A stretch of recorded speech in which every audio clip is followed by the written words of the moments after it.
Hey everyone, welcome back to Corporate Decoder, the place where we decode the murky world of corporate finance one filing at a time. Today we're diving deep into American Coastal Insurance Corporation's latest quarterly report, and let's just say there's a big sale happening that changes the game. Now, the main story here isn't just about how much money they made or lost, but about a significant strategic shift.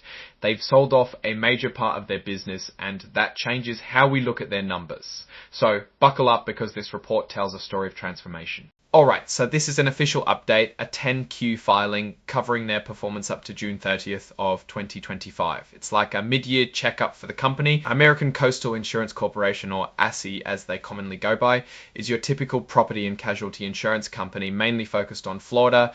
They've been busy, which is good because that usually means they're doing something. Let's jump straight into the numbers because that's where the real story lies. On their balance sheet, which is like a snapshot of what they own and what they owe, we see some interesting shifts.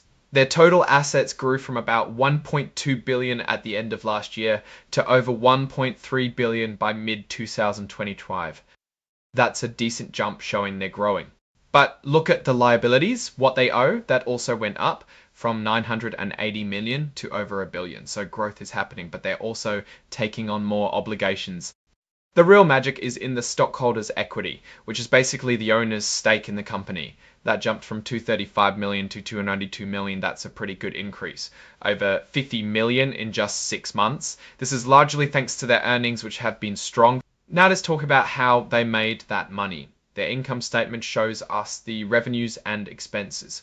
Net premiums earned, which is the core of their insurance business income, went up nicely. For the first 6 months of 2025, they earned about 146 million, up from 126 million in the same period last year. That's a solid 16% increase. Their total revenue, including investment income, also saw a good bump, reaching about 158 million for the first half of 2025, up from 135 million in 2024. And the bottom line, their net income also climbed.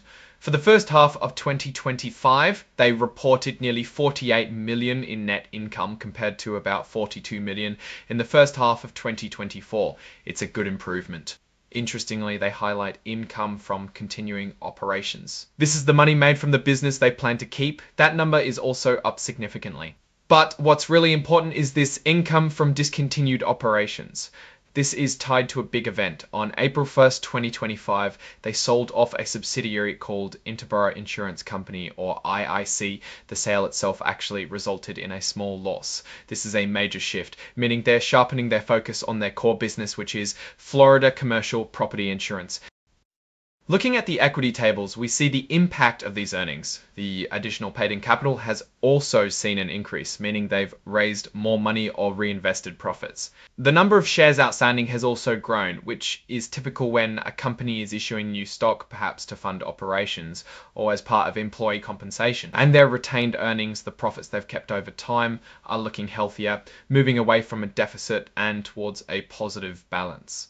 This is a sign of improving profitability. Now, let's talk cash. The cash flow statement tells us where their cash is coming from and where it's going. Operating activities are the lifeblood of any business. They brought in about 154 million in cash from operations in the first half of 2025. That's lower than the 250 million in the same period of 2024, which might seem concerning, but it's largely due to changes in how they handle their reinsurance arrangements and how quickly they're settling claims.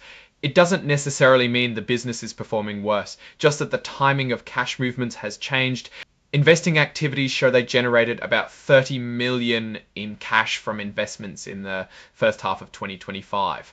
This is a big turnaround from the previous year when they used about 152 million for investing. This shift from investing to generating cash from investments is a positive sign. Financing activities, which include things like issuing debt or stock, brought in much less cash this year, about 774,000 compared to over 11 million last year. This suggests they are not relying as much on external financing.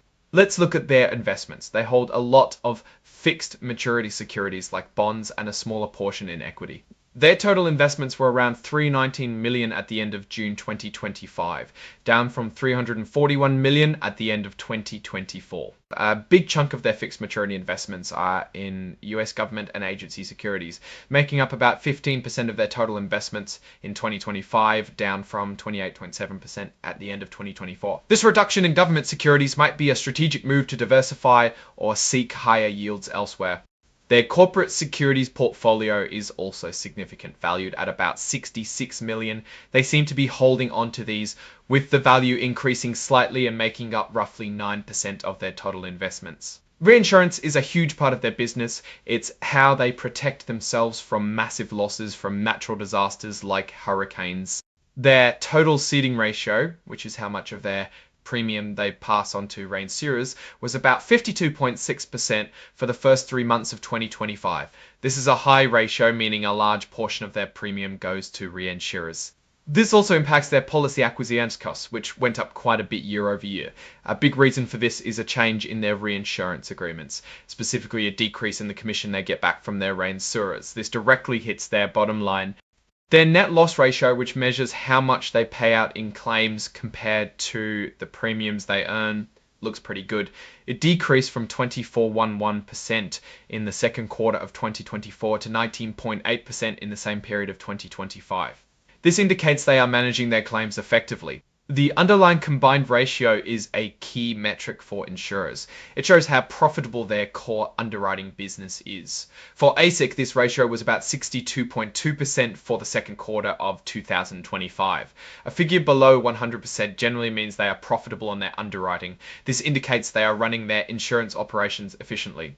They also have a significant amount of stock-based compensation, which is how they pay employees and executives. This expense is a notable part of their operations. So overall, ASIC is showing improved profitability driven by solid premium growth in Florida and effective management of their core insurance business. The sale of IIC is a major strategic move to streamline operations and focus on their profitable commercial residential property insurance. Now, looking at these results more broadly, ISIC appears to be on a solid growth trajectory in their core Florida market. Their underwriting performance is strong, as shown by the low loss and combined ratios. However, the increasing policy acquisition costs due to changes in their reinsurance agreements are a concern and could put pressure on profitability if not managed carefully. The sale of IIC is a smart move to simplify their structure and focus resources. A notable risk remains their heavy reliance on Florida, making them particularly vulnerable to catastrophic weather events. While their reinsurance program is robust, a severe season could still impact their results significantly. Also, their dependence on a few key agents, like AmRisk, presents a concentration risk. Losing these relationships or facing unfavorable contract negotiations could hurt their business.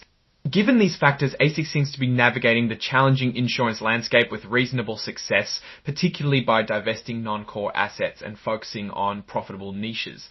They are showing financial strength, but continued vigilance on expenses and market risks is crucial. Alright, that's our breakdown of American Coastal Insurance Corporation's latest filing.